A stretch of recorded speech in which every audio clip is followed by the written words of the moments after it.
welcome to my channel. So today we're going to be talking about what if our children reject their spirituality. Firstly, well, what does spirituality mean? To me, it is that they don't want to accept that they're here for a good purpose or like a big purpose. Because if we're onto it as New Age mamas, we're like, you're here for something amazing. How cool is this? And if they shut down with that energy, then it means they're not quite connecting with that. And that can make us go, okay, especially when we're excited, especially when we've started to find our own path and our own soul work as mums. It's like, well, it takes one to know one. I want you to also be on that path too. And I'm excited to nurture that with you.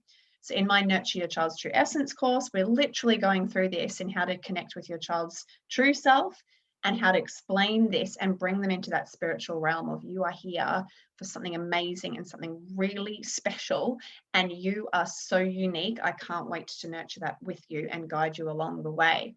So if your child's giving you any, it could be you're talking about healthy food, you're talking about, I'm not sure if you should be on the screen or not, how about we go for a walk in nature? Do you want to come and listen to meditation music or look at my crystals? And they say no. The first thing to remember is it simply may not be on their soul path.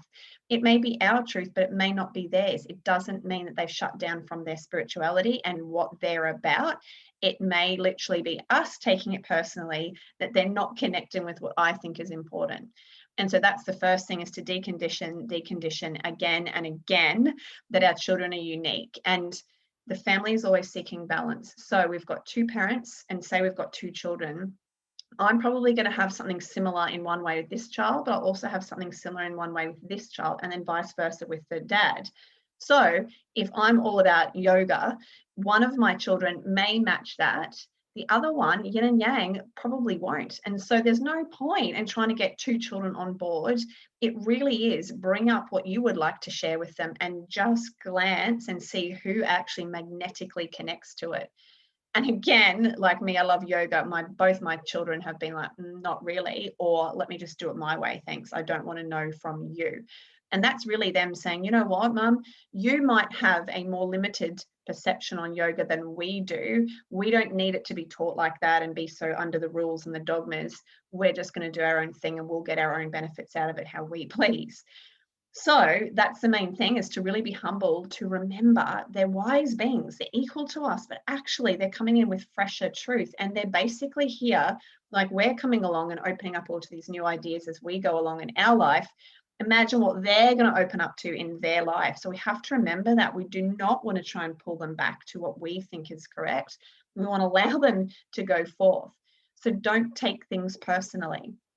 If they reject you for what you think should be the highest truth, for example, we're having a healthy dinner or I made these beautiful healthy ice blocks and you're saying no, the point being is there's so many truths just within one topic.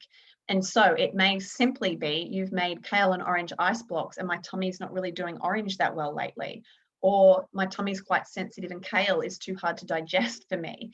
And that's where we start to see there is so much for us to understand as we come to it, not trying to work it out. Why won't you have this and what's wrong? But simply, I usually say to my children, oh, is there anything that stands out that's not good? After I get over my first emotional reaction, and that's the point, is to go, did I put too much effort into this? Because if we put in a lot of effort and anyone says, oh no, I don't want it, I don't like it, we can spit the dummy. But it's empowerment because we have put too much in. So we must show up gladly and be happy to eat those healthy ice blocks down, because there's a part of us that chose to make it, because there's a part of us that wants it. But yet, interestingly, many mums are making it because it's a part of them, but then trying to offer all their love to their children, because I'm trying to take better care of you, because underneath we don't find ourselves worthy or we don't have enough love for ourselves. And we're trying to pour the love that should be coming to us and our truth that connects so well into our children. And so instead, okay, cool, I'm excited, I'm going to eat these ice blocks up, just making this up, but eat them down and go, okay, well, it obviously wasn't meant to be. And this is us practicing letting go. Let go of what you think your children should be liking, should be doing, should be thinking, should be feeling. Let go. If anything, it's the sign for the mother-child healing work, which I teach in my courses about coming back. You must come back then. If your children reject something, how do I feel? There is an inner hurt there that is beautiful and ripe to work with. I feel rejected. When was that from? Back when I used to pour my love into making food when I was younger for my stressed out family, and they were too stressed to enjoy it and never really saw me for it. That's something that you go, okay, well, my children are just helping to surface this stuff. So instead of going at them and chasing them for the ice block, instead, wow, I've just been given an opportunity to do some inner work here. And when I do that, then I've cleared this charge. Interestingly, one child may then come back and go, hey, can I have a bite? Something may activate them and they're ready to receive it, but they don't want to receive it if you've got charge there, because they're here to say, nah, I can't take it until you've done your inner work. There's a reason that we're doing this. And if you make them again and try again, they'll reject again because that charge is still there. So that's the importance of doing the inner work every time your child says, no, I don't want to. And you can write a book. They will do triggering things and say triggering things to shut you down for something that's really important to you. And interestingly, sometimes it's because they are going with their dad's path.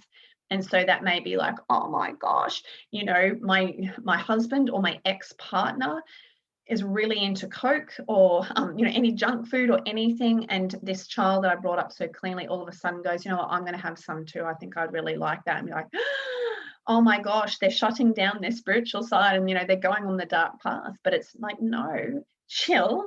They're still them. They still have that inner fire to get onto their true and highest path. And they still need you to pull them back into that, which is me showing the women in the Nurture Your Child's True Essence course, pulling them back into their true essence. Even if they go on their Coke stuff or their junk food, it doesn't matter, because the point is you can still be quite spiritual and you can still be quite aligned to your path and having these imperfect sides to yourself. We think that to be spiritual, you've got to be absolutely perfect. And that's that what I call the light worker paradigm. You've got to be absolutely perfect and clean and doing everything right to be on your highest path.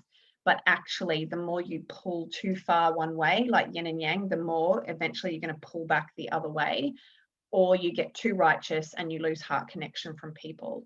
So the main aim is to keep harmony. So allow your children to have those little dark forays. Go, okay, cool, you're keeping it real. That's really great. Now come back to what are you about?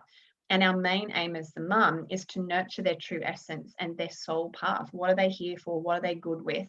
And their passions. If they decide to eat some McDonald's on the side, it doesn't mean that your job is over and done with. It's like, no, back to what are you interested in? And if anything, the more you can light them up and get them into that vibration, I'm loving life, this is great, this fills me up so much, they won't need the little side bits to keep them going. Most children are turning to screens and foods and addictions and distractions because they don't have enough light going on in their life. They're not aligned with their true self enough. That's when they clock off and go, okay, yeah, I'm out, I'm done. This earth place is really ridiculous. You know, you can see them just like, what? This is hard here. I said I was coming down to do a soul mission. I didn't realize I'd have to play this interesting fear game, or I didn't realize what it was going to feel like. So really talking out loud about that, always talking out loud, bring them back. I know, yeah, you're having your stuff, your books or your chocolate or whatever it is. That's cool. That can keep you happy in the meantime, that we're manifesting the bigger, cooler opportunities for you to really enjoy life. And that's where it's back to us to move through our personal and our inner hurts around what they're doing and our many freakouts. And it can feel real, but then getting back to the job and go focus of like, no, I haven't lost them. And you can even ask your child, say to them, are you still keen on moving towards your highest path here on earth? And if you've been having those conversations, particularly beforehand, they're like, yeah, mom, it's fine. Like, I'm always into that. You go, okay, I can chill out now. But remembering that they're going to copy some of our shadows as well as their dad's shadows. So it's literally when we see some of these things, they may reject us because they're actually going the same path as their dad in certain ways. It's just like, okay. And all we can do is come back within our universe. How do I feel about that? Because if I'm feeling worried, I may start to control and nudge them and, you know, guilt and shame and everything to try and get them back to them of who we think they should be.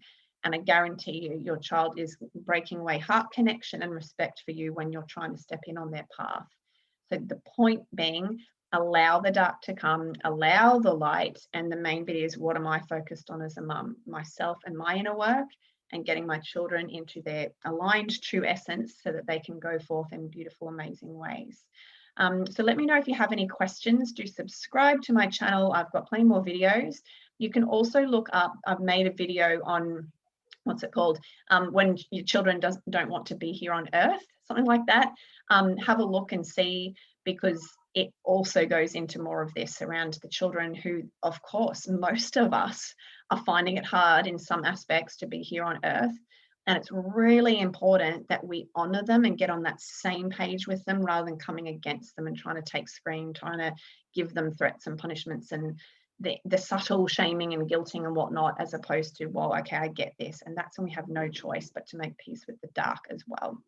Otherwise, I'll see you all again soon. Bye.